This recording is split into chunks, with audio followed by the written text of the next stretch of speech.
నమస్కారం. Big debate ప్రత్యేక చర్చా కార్యక్రమానికి స్వాగతం.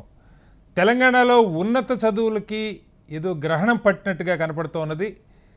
ఖచ్చితంగా కరెక్ట్గా నెల రోజుల క్రితం దోస్త్ అడ్మిషన్స్ జరుగుతున్నప్పుడు హెచ్ఎంటీవీ వేదికగా బిగ్ డిబేట్లో ఇదే అంశం మీద చర్చ పెట్టాం.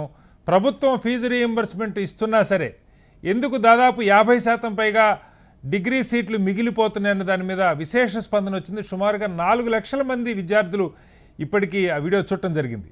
అయితే ఇప్పుడు సాధారణ డిగ్రీతో పాటుగా engineering, B pharmacy, MBA, MCA, M Tech లాంటి ఉన్నత విద్యకు సంబంధించిన కోర్సులు, గ్రాడ్యుయేషన్, పోస్ట్ గ్రాడ్యుయేషన్ కోర్సుల్లో కూడా 50% కంటే తక్కువ సీట్లే ఫిల్ అవుతున్నాయి. కళాశాలలు సుమారుగా ఈ 7 ఏళ్లలో 2014-15 నుంచి ఇప్పటికీ 50% పైగా కళాశాలలు మూతపడ్డట్టుగా కనపడుతున్నది. మొత్తం 10వ తరగతి పైన ఉన్న విద్య అంతా కూడా జూనియర్ కాలేజీలు, డిగ్రీ కాలేజీలు, ప్రొఫెషనల్ కాలేజీలు అన్నీ కూడా సగానికి సగం మూతపడుతున్నాయి.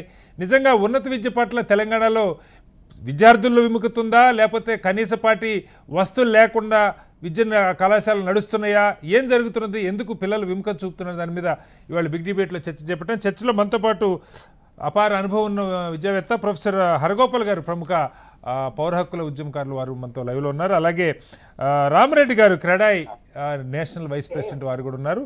డాక్టర్ రామచంద్రారెడ్డి గారు, ఎస్ఆర్సి ల్యాబొరేటరీస్ మేనేజింగ్ డైరెక్టర్ గారు కూడా ఉన్నారు. ముందుగా హరగోపాల్ గారు నమస్కారం. హరగోపాల్ గారు, ఇది నాకే కొంచెం ఆశ్చర్యంగా ఉంది. నేను కూడా ఒక ఇంజనీరింగ్ కాలేజీలో ఫ్యాకల్టీగా 15 ఏళ్ల క్రితం పనిచేశాను. సీట్లు దొరకాలంటే కళాశాలల్లో విపరీతమైనటువంటి డిమాండ్ ఉండేది. ఇంజనీరింగ్ కానీ వేరే కోర్సులు కానీ చాలా చోట్ల సీట్లు రాక పిల్లలు ఆగిపోయేవాళ్ళు. ఆశ్చర్యంగా 4 రోజుల క్రితం డిగ్రీ కాలేజీల్లో అడ్మిషన్లు దొరకట్లేదన్న అంశం తీసుకున్నప్పుడు విపరీతమైన స్పందన వచ్చింది. ఎందుకని? నిజంగా ఇవాళ ప్రభుత్వం ఫీజు రీయింబర్స్మెంట్ ఇస్తుంది, కళాశాలలు ఉన్నాయి, కానీ పిల్లలు చేరటానికి ఇష్టపడట్లా. సోషల్ సైన్సెస్లో అదే ఉంది, టెక్నికల్ ఎడ్యుకేషన్లో అదే ఉంది, ఫార్మసీ లాంటి బయాలజీ సైడ్ కూడా మనకు అదే వాతావరణం కనపడుతూ ఉంది. సగానికి సగం, కొన్నిట్లయితే 3 వంతులు పైగా అంటే 1/3 ఉన్నాయి, 2/3 మూతపడిపోయినాయి కళాశాలలు. ఇప్పుడు మనం చూస్తే ఒకసారి అంకెలు మీ ముందు పెడతాను హరగోపాల్ గారు. ఇంజనీరింగ్ కళాశాలలు 2014-15లో 344 ఉండేవి, ఇప్పుడు 169 ఉన్నాయి. అలాగే బీఫార్మసీ 171 కళాశాలలు ఉండే, ఇప్పుడు 61 ఉన్నాయి. ఎంబీఏ 431 కళాశాలలకు గాను ఇప్పుడు 289 ఉన్నాయి. ఎంసీఏ 88 కళాశాలలకి 37 ఉన్నాయి. ఒక్క లాలో మాత్రం ఒక 5 కాలేజీలు పెరిగినాయి. వెరీ నామినల్గా ఉన్నాయి కాలేజీలు 17 ఉన్నాయి, అవి 22కి వచ్చినాయి. ఎంటెక్ 272 కాలేజీలు ఉండాలైతే ఇప్పుడు ఓన్లీ 89 కాలేజీలు ఉన్నాయి. ఎంఫార్మసీ 155 కాలేజీలకు గాను 109 ఉన్నాయి. బీఈడీ కాలేజీలు కూడా తగ్గుముఖం పట్టినాయి. 225 గాను కేవలం 222 కాలేజీలే ఉన్నాయి. ఇప్పుడు 3 కాలేజీలు మూతపడిపోయినాయి.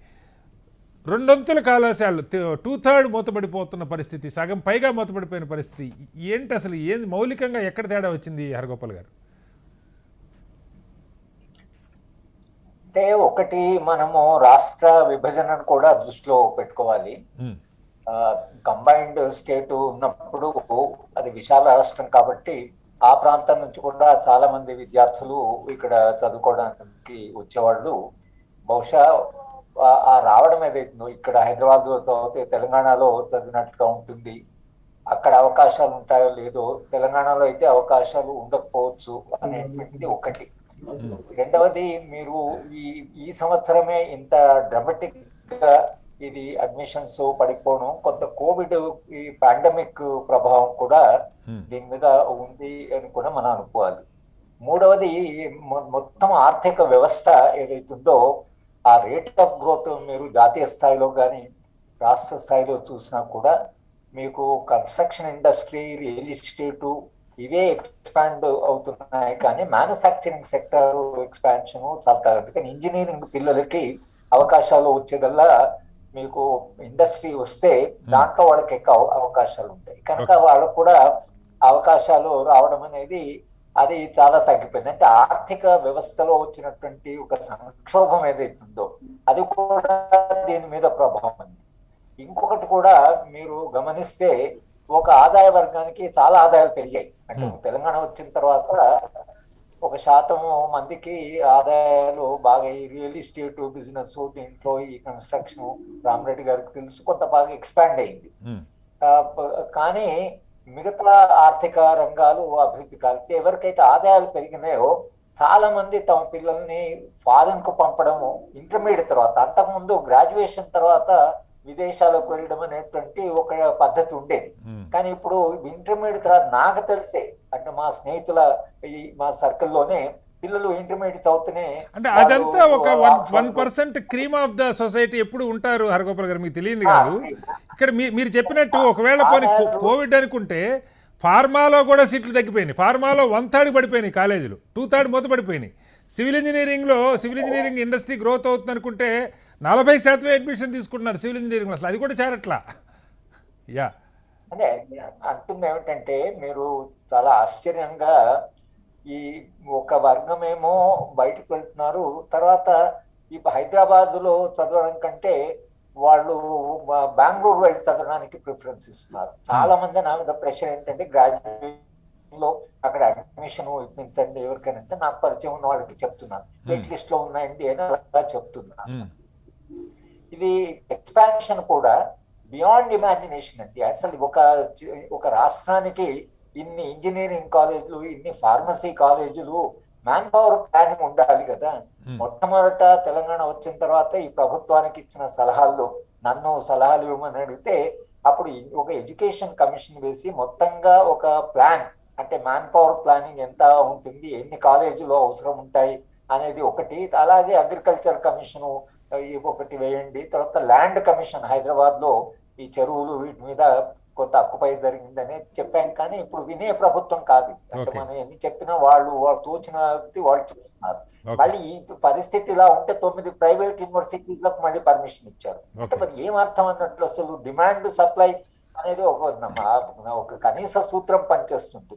కనుక భిన్న కారణాల వలన తర్వాత ఈ హైయర్ ఎడ్యుకేషన్ లో అసలు పిల్లలకు ఒక రకంగా ఒక ఇంట్రెస్ట్ కూడా డిక్లైన్ అయింది. ఈ చదివిన ఉద్యోగాలు రావడం లేదు. లక్షలాది మంది దానికి తెలంగాణ వస్తే చాలా ఎక్స్పాన్షన్ ఉంటుంది, లక్షల ఉద్యోగాలు వస్తాయి అనేది ఉద్యమకారులు చెప్పారు. తీరా తెలంగాణ వచ్చే వరకు మీకు క్లాస్ గ్రూప్ 1 సర్వీస్ లేవని పిల్లలు 7 ఏళ్ళ నుంచి ఒక్కసారి కూడా దాన్ని అడ్వర్టైజ్ చేయలేదు అంటున్నారు. తర్వాత ఈవెన్ ఐఐటి చదువుకున్న పిల్లలు కూడా, మీరంటే ఒక తెలంగాణ ఇదే కాదు, ఐఐటి చదువుకున్న పిల్లలు కూడా, నేను బెంగళూరు నేషనల్ లా స్కూల్లో నేను public policy, master in public policy చెప్తున్నాను. 80% మంది ఇంజనీర్లు ఉన్నారు మా క్లాస్ లో, కొందరు మెడికల్ డాక్టర్స్ ఉన్నారు. అంటే పిల్లలు కూడా అసలు ఈ ఐఐటి చదివిన ఉద్యోగము రావడం లేదనేటువంటి కూడా ఒకటి ఉంది. క్వాలిటీ ఆఫ్ ఎడ్యుకేషన్, అసలు ప్రైవేట్ కాలేజీలో ఇంజనీరింగ్ కాలేజీలో ప్రొఫెసర్స్ ఎక్కడ దొరుకుతారండి? అసలు నిజానికి మంచి ఇంజనీర్ అయితే వాళ్ళు ప్రొఫెషన్ లోకి వెళ్ళిపోతారు, వాళ్ళు టీచింగ్ రారు. డాక్టరేట్ చేసి ఇవన్నీ చేసి తీరా వాళ్ళ జీతాలు ఏమిటి కాలేజీలో. కనుక quality of education very poor, unemployable అని అంటున్నారు కదా. ఈ కాలేజ్ నుంచి కొన్ని కాలేజీలు కొన్ని మాత్రమే నడుస్తున్నాయి, కానీ క్వాలిటీ ఆఫ్ మన కాలేజెస్ కూడా చాలా పడిపోయింది.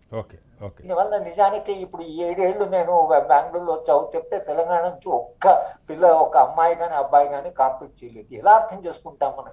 ఒరిస్సా నుంచి వస్తున్నారు, కేరళ నుంచి వస్తున్నారు, వెస్ట్ బెంగాల్ నుంచి వస్తున్నారు, కానీ తెలంగాణ నుంచి ఇంతవరకు ఒక్క స్టూడెంట్ కూడా పాస్ కాలేదు నేషనల్ టెస్ట్ లో.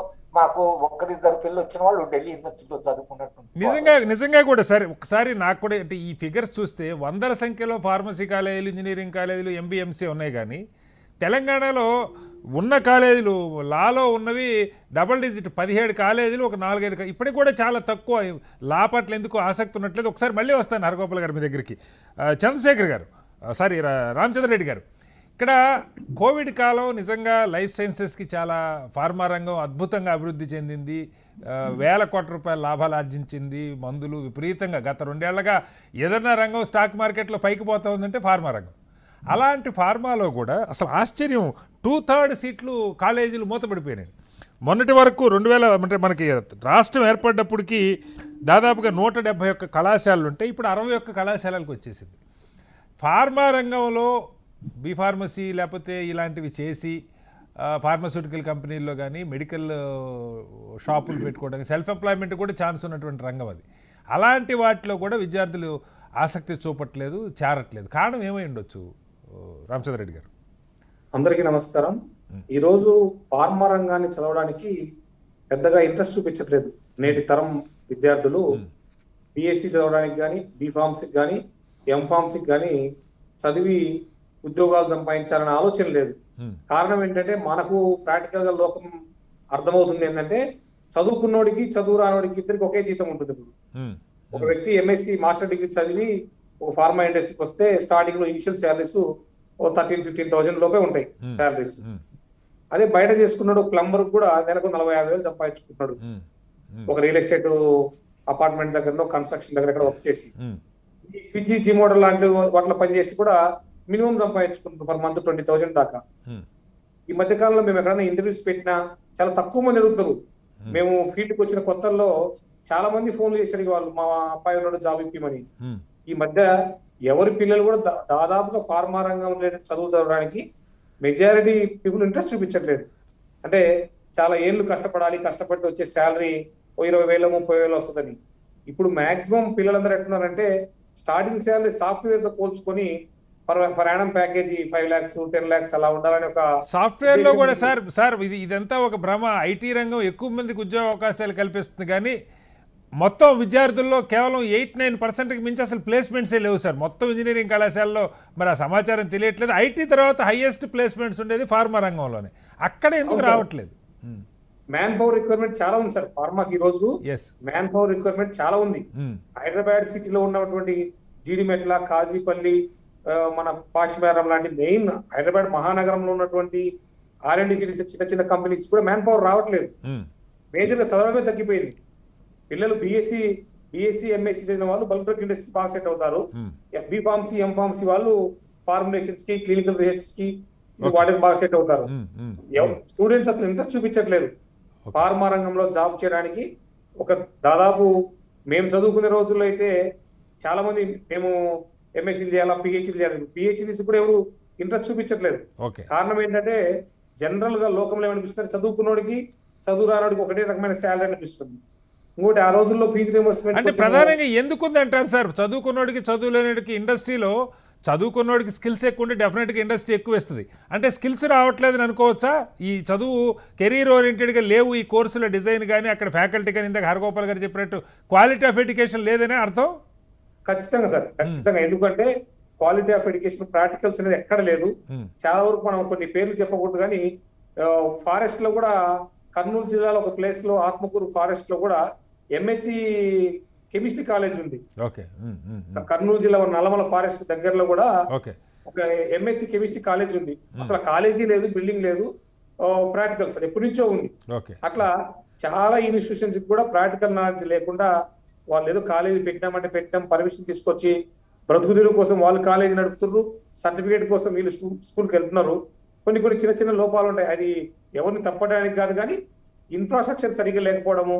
ముఖ్యంగా భారతదేశంలో ఇప్పటికి ఉన్న పెద్ద డిసడ్వాంటేజ్ అంటే మీతో కూడా చాలాసార్లు మాట్లాడాము. ఈ కాలేజ్ ని మ్యానుఫ్యాక్చరింగ్ రంగానికి కానీ రీసెర్చ్ అండ్ డెవలప్మెంట్ కానీ అనుసంధానం లేదు, కోఆర్డినేషన్ లేదు. మొన్న నైపర్ లో ఒక పెద్ద మీటింగ్ జరిగింది ఇండియా వైడ్ గా. సెంట్రల్ మినిస్టర్స్ అందరూ మన బాలనగర్ లో ఉన్నటువంటి నైపర్ ఇన్స్టిట్యూట్ లో ఒక మీటింగ్ జరిగింది. విద్యార్థులు చదువుకుని వెళ్ళిపోతున్నారు, ఇండస్ట్రీలోనేమో ఎంప్లాయ్మెంట్ టెక్నికల్ గా కానీ స్కిల్స్ ఇబ్బంది పడుతున్నారు. గవర్నమెంట్ ఆఫ్ ఇండియా ఇంట్రెస్ట్ తీసుకొని ఒక్కొక్క ఫార్మా ఇండస్ట్రీకి ఒక బీఫార్మసీ కాలేజ్ నో ఎంఫార్మసీ కాలేజ్ నో పిల్లలు సర్టిఫికేట్ కూడా తెచ్చుకున్నారు. ఎక్కడ చోట 1,000-2,000 రూపాయలు ఇచ్చి ఒక డూప్లికేట్ సర్టిఫికేట్ తయారు చేసుకుని వాళ్ళే ట్రైనింగ్ పొందినట్టు ప్రాజెక్ట్ రిపోర్ట్ సబ్మిట్ చేస్తుంది. అలా కాకుండా ఇండస్ట్రీకి అనుసంధానం చేస్తే రంగారెడ్డి జిల్లాలో ఉన్నటువంటి కాలేజీని, రంగారెడ్డిలో ఉన్నటువంటి ఇండస్ట్రీస్ కి, మెదక్ లో ఉన్నటువంటి మెదక్కి XYZ ఎక్కడైతే ఉన్నాయో అక్కడ అనుసంధానం చేసి వాళ్ళు 6 months రియల్ గా ఇంటర్న్షిప్ లాగా అట్లాంటి ఒక పద్ధతులు ఏవో తీసుకురావాల్సిన పరిస్థితి. ఎగ్జాక్ట్లీ. మళ్ళీ వస్తాను మీ దగ్గరికి చంద్రశేఖర్ గారు. ఒకసారి రామరెడ్డి గారు, ఇక్కడ సివిల్ ఇప్పుడు దేశంలో అన్నిటికంటే హైదరాబాద్ నగరం రియల్ ఎస్టేట్లో బ్రహ్మాండంగా ఉంది. ఎస్ఎఫ్టీ రేట్లు కానీ లేకపోతే నిర్మాణ రంగం బ్రహ్మాండంగా పుంజుకుంటుందన్నారు. సివిల్ మెకానికల్ ఇంజనీరింగ్లో కేవలం 40% సీట్లే, అది కూడా ఆ టాప్ కాలేజీల్లో ఒక టాప్ 10-20 కాలేజీల్లో ఒక 40% సీట్లే ఫిల్ అవుతూ ఉన్నాయి. ఆ రంగం వైపు కూడా దృష్టి పెట్టట్లా. ఇక్కడ NAAC ఏం చెప్తుందంటే, national assessment and accreditation council ఏం చెప్తుందంటే, అది మీది NAC national academy of construction ఏమో మీది. ఈ కళాశాలలకి యూనివర్సిటీలకి రేటింగ్ ఇచ్చే national assessment and accreditation council వాళ్ళు చెప్తున్నది ఏంటంటే కేవలం 10% కళాశాలలోనే తెలంగాణలో కనీసపాటి మౌలిక వస్తువులు ఉన్నాయి. ఏ కళాశాలలకి ఇండస్ట్రీతో లింకప్ టైఅప్ లేదు. ఇందాక ఇప్పుడు చంద్రశేఖర్ రెడ్డి గారు చెప్తున్నట్టుగా మౌలిక వస్తువులు లేవు. ఇది కనపడుతున్న పిక్చరు. అలాగే రీసెర్చ్ని ఎంకరేజ్ చేయట్లేదు. ఆ న్యాక్ ఎన్ఏఎస్సి న్యాక్ అక్రెడిటేషన్ తెచ్చుకోవట్లేదు. యూజీసీ నిధుల కోసం ప్రయత్నం చేయట్లేదు. స్కిల్ పెంచుకోవడానికి పెద్ద పెద్ద ప్రాజెక్టులు ఈ కళాశాలలు టేకప్ చేయట్లేదు. ఇవన్నీ కూడా లోపాలు ఉన్నాయి. వీటిని సరిచేసుకోవాలి. దేశంలో చాలా రాష్ట్రాల కంటే తెలంగాణ దారుణంగా వెనకబడి ఉంది. 10% కూడా బడ్జెట్లో కేటాయింపు లేవు విద్యకి. 30% కొఠారి కమిషన్ ప్రకారం దాదాపు 30% నిధులు బడ్జెట్లో విద్య మీద పెట్టాలైతే గత 3 ఏళ్లుగా ఇంకా తగ్గుతుంది. 9% ఉన్నది, 7.8, ఇప్పుడు 7.4కు వచ్చింది. విద్య మీద ప్రభుత్వం ఖర్చు పెట్టట్లేదు. కళాశాలలు అక్రెడిటేషన్ తెచ్చుకోవడం మీద ఆసక్తి చూపట్లేదు. మొక్కుబడిగా జీతాల కోసం, ఫీజు రీయింబర్స్మెంట్ల కోసం కళాశాలలు ఉన్నాయి. అందుకే పిల్లలు చేరట్లేదు అన్నది అభిప్రాయం. ఏం చెప్తారు? So mainly actually major reasons Haragopal గారు డీటెయిల్ గా చెప్పారు. మేబీ కోవిడ్ అనుకోండి, బైఫర్కేషన్, మ్యానుఫ్యాక్చరింగ్ లో, I mean there are very very valid reasons. అంటే ఈ కాలేజెస్ లో ఇంత స్ట్రెంత్ తగ్గడానికి. సో తర్వాత when it comes to construction, మీరు అంటున్నారు ఒక పక్కన కాలేజ్ సీట్ తక్కువ ఉంటారు, బట్ మేము అవర్ ఇండస్ట్రీ కన్స్ట్రక్షన్ లో సివిల్ ఇంజనీర్స్ ప్రాపర్ గా దొరక్క మేము ఇబ్బంది పడుతున్నాం. ఎందుకంటే majorly education has become a business. ఇప్పుడు మీరు చెప్పినట్టు టాప్ 10 కాలేజెస్ 20 కాలేజెస్ తీసుకోండి, అన్ని కాలేజీలు అన్ని సీట్లు ఫిల్అప్ అవుతున్నాయి, కావట్లేదని కాదు. అంటే I know many colleges civil engineering full సీట్లు అవుతున్నాయి.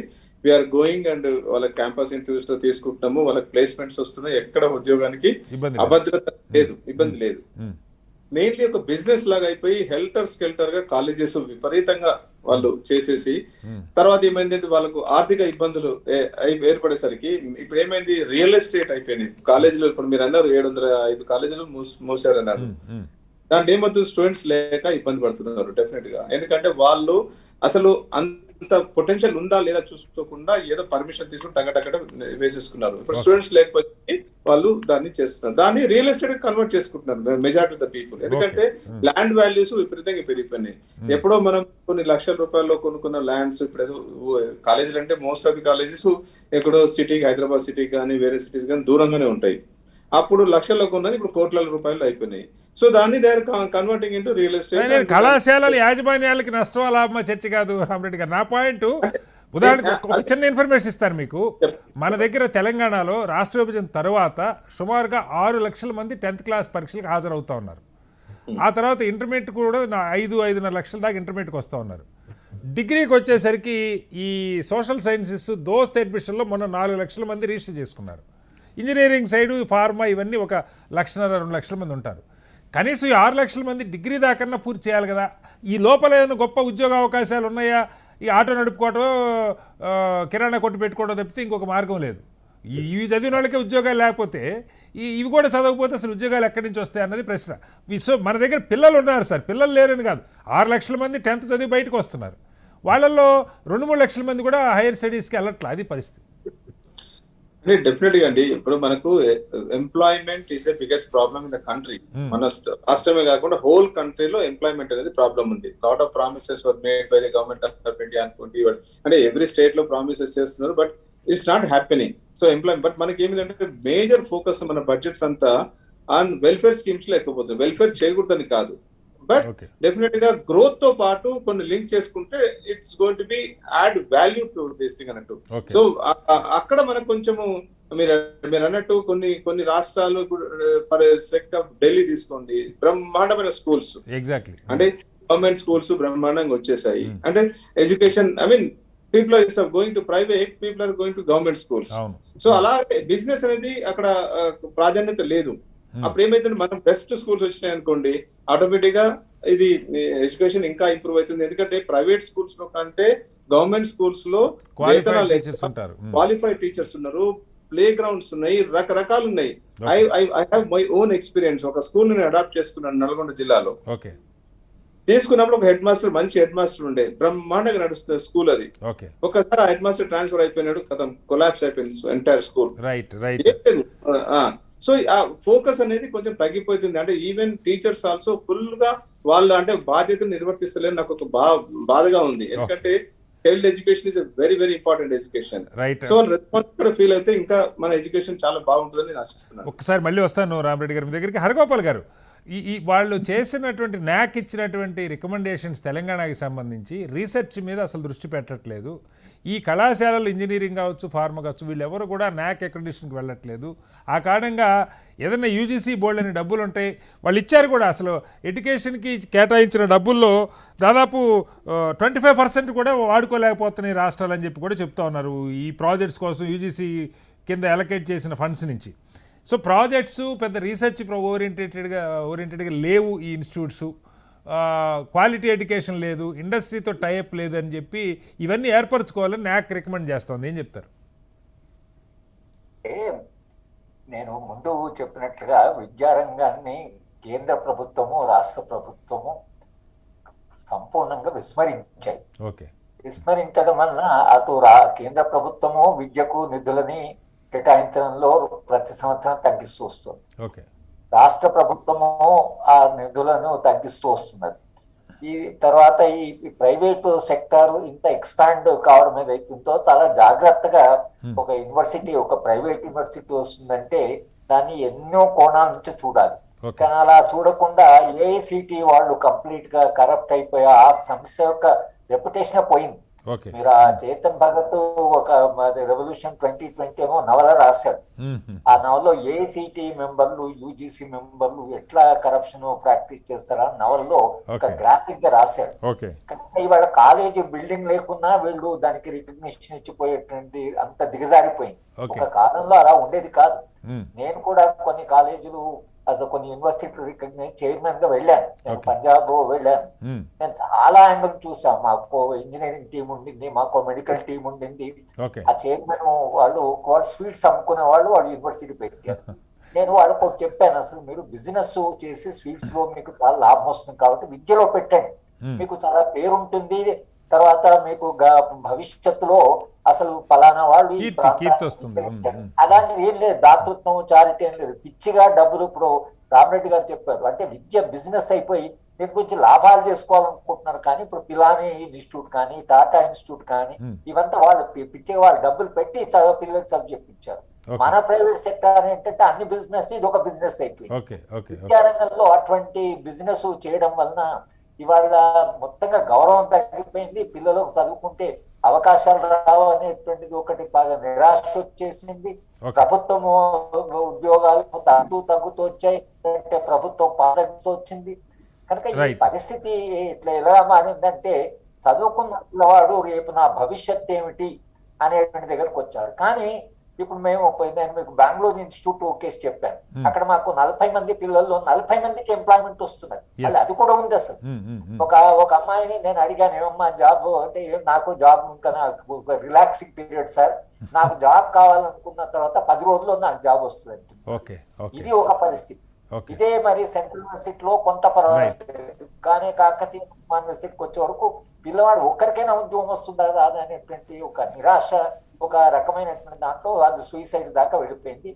అసలు ప్రభుత్వాలు ఇప్పుడైనా ఆలోచించి అసలు ఈ అడ్మిషన్ పడిపోతుంది, మొత్తం ఎంక్వైరీ వేసి అసలు ఎక్కడ లోపం జరిగింది అని తెలుసుకొని ఒక విధానపరంగా నిర్ణయం చేసుకొని దానికి ఒక దిశ ఒక అంటూ ఏదైనా ఉంటే ఏదైనా పరిస్థితి మారుతుంది. కానీ దానంతగా అది వదిలేస్తే ఇంకా మీకు రాబోయే కాలంలో ఇక ప్రైవేట్ కాలేజ్ ఏంటంటే ల్యాండ్ వచ్చేసింది, బిల్డింగ్లు కట్టుకున్నారు, వాళ్ళకి ఆస్తులు వచ్చేసాయి, వాళ్ళకు కాలేజీ మూసబడ్డ వాళ్ళ ఆస్తులు వాళ్ళకి మిగిలాయి. కానీ ఈ కాలేజీలు తెరిచిన పద్ధతి కానీ, పర్మిషన్ ఇచ్చిన పద్ధతి కానీ, వీటిని మొత్తంగా మనం పునరాలోచించి మొత్తంగా దీని విధానపరంగా మనం లోతుగా వెళ్ళి దాన్ని ఆలోచిస్తే తప్పించి దీనికి రాబోయే కాలము మరింత విషాదమైన కాలమే అని నేను అనుకుంటున్నాను. రైట్. మొత్తంగా విద్య మీద ప్రభుత్వాల దృష్టి తగ్గింది, ఉపాధికి పనికొచ్చే కోర్సులను డిజైన్ చేయటంలో కానీ, ఇండస్ట్రీతో అనుసంధానం చేయటంలో కానీ, రీసెర్చ్ పరిశోధనని ప్రోత్సహించడంలో కానీ ఘోరంగా వైఫల్యం చెందినాయి. మౌలిక వస్తువుల కల్పనలో అధ్వానంగా ఉన్నది తెలంగాణలో విద్యా రంగం పరిస్థితి.